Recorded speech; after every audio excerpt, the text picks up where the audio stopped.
Good morning students. I am going to teach you bio class 9 chapter 1 improvement in food resources। पिछले दिनों से हम ये chapter पढ़ा रहे हैं आपको इम्प्रूवमेंट इन फूड रिसोर्सेज, और ये हम बता चुके हैं आपको कि इम्प्रूवमेंट इन फूड रिसोर्सेज क्यों ज़रूरी है और ये कैसे पॉसिबल हो सका। तो चूँकि पॉपुलेशन बढ़ता जा रहा है और इस बढ़ते पॉपुलेशन के फूड ग्रेन के डिमांड को पूरा करने के लिए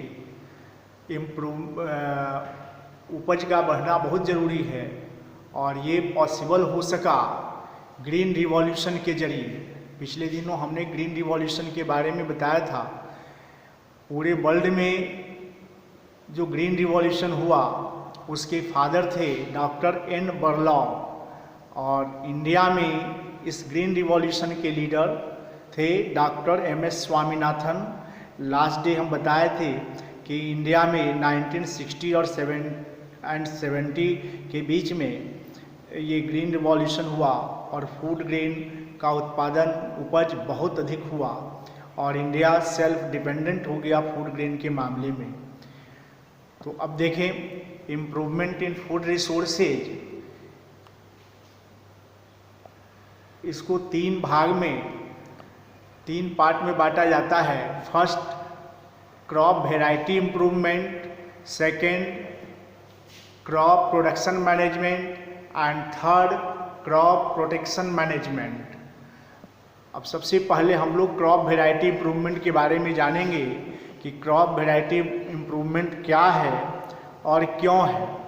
crop variety improvement is the technique of bringing together various useful characters from different varieties of the same or different varieties of crop plants into one crop variety। ये crop variety improvement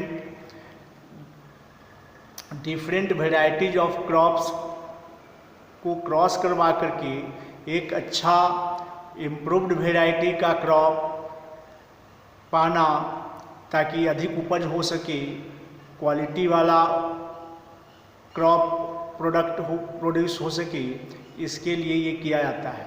देखें crop variety improvement हुआ है, क्यों किया जाता है। तो यहाँ पे कुछ पॉइंट्स दिए हुए हैं। ये सारे वजह हैं जिनके लिए ये क्रॉप वेराइटी इम्प्रूवमेंट किया जाता है। सबसे पहले देखें for getting high yielding varieties, अधिक उपज वाली वेराइटी को पाने के लिए ये इम्प्रूवमेंट किया जाता है। सेकंड है उपज के साथ, उपज तो हो गया क्वांटिटी में इम्प्रूवमेंट, और दूसरा क्वांटिटी के साथ साथ क्वालिटी भी इम्प्रूव्ड होना चाहिए। तो for getting improved quality varieties improvement is done. Third है biotic and abiotic resistant varieties, ऐसा वेराइटी प्रोड्यूस हो जो कि बायोटिक रेसिस्टेंट हो, मतलब कि जर्म्स वगैरह का, माइक्रोब्स का उस पर असर नहीं हो, माइक्रोब्स उसको इन्फेक्ट ना कर पाए, ऐसा वेराइटी हो तो अच्छा हो, उपज बढ़ेगा। और साथ ही साथ एबायोटिक रेसिस्टेंट भी हो। एबायोटिक रेसिस्टेंट का मतलब है अधिक गर्मी, अधिक ठंडक, इन सब का भी प्रभाव यदि क्रॉप पे ना पड़े तो उपज जो है अच्छी होगी। तो ऐसे वेराइटी को इम्प्रूव करने के लिए, ऐसे वेराइटी को ऑब्टेन करने के लिए ये वेराइटी इम्प्रूव किया जाता है। नेक्स्ट है वेराइटी विथ अर्ली मैचुरेशन, ऐसा वेराइटी हो जो बहुत जल्दी तैयार हो जाए, कम समय में तैयार हो जाए, इससे साल में अधिक से अधिक फसल का उत्पादन होगा और इससे भी उपज में बढ़ोतरी होगी। नेक्स्ट है for getting variety with wider adaptability, ऐसा वेराइटी हो जो कहीं भी किसी भी क्लाइमेट में हो जाए। आप सोचिए यदि सेब जो है कश्मीर में होता है, यदि ऐसा वेराइटी उसका इम्प्रूव किया जाए जो बिहार में भी हो जाए तो कितना अच्छा रहेगा। तो ऐसा वेराइटी हमको चाहिए जो वाइडर एडेप्टेबिलिटी के साथ हो। नेक्स्ट है for getting variety with desirable agronomic traits, ऐसा वेराइटी हो जिसमें वही गुण हो जिसमें जो कि हमारे लिए डिजायरेबल हो, जैसा हम चाहते हैं वैसा ही हो। तो ये इन वजहों के लिए, इन्हीं सब चीज़ों के लिए हम वेराइटी इम्प्रूवमेंट करते हैं और इन सब से उपज की बढ़ोतरी होती है। तो आखिर इस वेराइटी इम्प्रूवमेंट का क्या मेथड है, तो देखें मेथड क्या है। हाइब्रिडाइजेशन, हाइब्रिडाइजेशन करवाना। हाइब्रिडाइजेशन क्या है, तो cross breeding between genetically dissimilar plant varieties, दो डिफरेंट वेराइटीज के प्लांट्स के बीच में क्रॉस करवाना ताकि एक नया वेराइटी हम लोग को मिल सके, यही प्रोसेस हाइब्रिडाइजेशन कहलाता है। ये हाइब्रिडाइजेशन इंटर वेराइटल हो सकता है, यानी दो वेराइटी के बीच में हो सकता, एक ही स्पीसीज के दो वेराइटी के बीच में हो सकता है।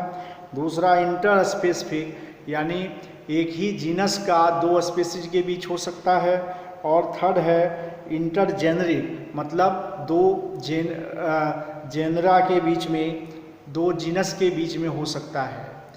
नेक्स्ट मेथड है रिकम्बिनेशन ऑफ डीएनए।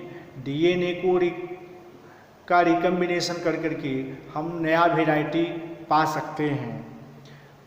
थर्ड है म्यूटेशन। म्यूटेशन क्या है, तो इसमें जीन का चेंजिंग किया जाता है, रेडिएशन के जरिए जीन की चेंजिंग की जाती है और एक नया वेराइटी गेन होता है।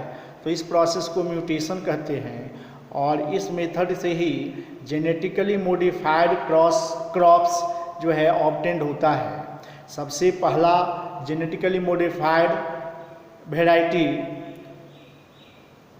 किसी क्रॉप का जो ऑब्टेन किया गया वो था triple dwarf Mexican variety of wheat. यही पहला जीएम क्रॉप था। जीएम मतलब जेनेटिकली मॉडिफाइड क्रॉप, जीएम का मतलब जेनेटिकली मॉडिफाइड।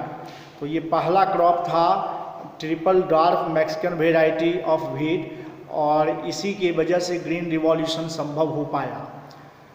प्लांट ब्रीडिंग का मतलब है प्लांट का प्रोडक्शन और नया वेराइटी को प्राप्त करने का एक मेथड है प्लांट ब्रीडिंग, जिसमें तीन चीज़ें होती है, थ्री प्रोसेस आर इन्वॉल्व। पहला है इंट्रोडक्शन, दूसरा है सिलेक्शन और तीसरा है हाइब्रिडाइजेशन। इंट्रोडक्शन का मतलब हुआ किसी पौधे को वैसा जगह लगाना जो वहाँ कभी नहीं, वहाँ नेचुरली वो पौधा नहीं होता है और वहाँ हम जब लगाते हैं तो उसके गुणों में कुछ अंतर आ जाता है और एक नया वेराइटी मिलता है। इस प्रोसेस को इंट्रोडक्शन कहते हैं। दूसरा है सिलेक्शन, हम एक वेराइटी के पौधे को, बहुत सारे पौधों को एक साथ बीज लगा देते हैं और जो पौधा होता है उससे कुछ अच्छे हेल्दी पौधों को हम अलग करके एक अलग फील्ड में उसको ग्रो करते हैं। फिर उससे जो बीज होता है उसको फिर एक फील्ड में हम लगाते हैं और जो पौधे होते हैं उसमें से भी हेल्दी पौधों को चूज करके सेलेक्ट करके फिर हम अलग लगाते हैं। ये प्रोसेस कई बार करते हैं। इससे क्या होता है, फाइनली हेल्दी पौधा और अच्छी वैरायटी का पौधा हमको प्राप्त होता है। इस मेथड को सिलेक्शन करते हैं।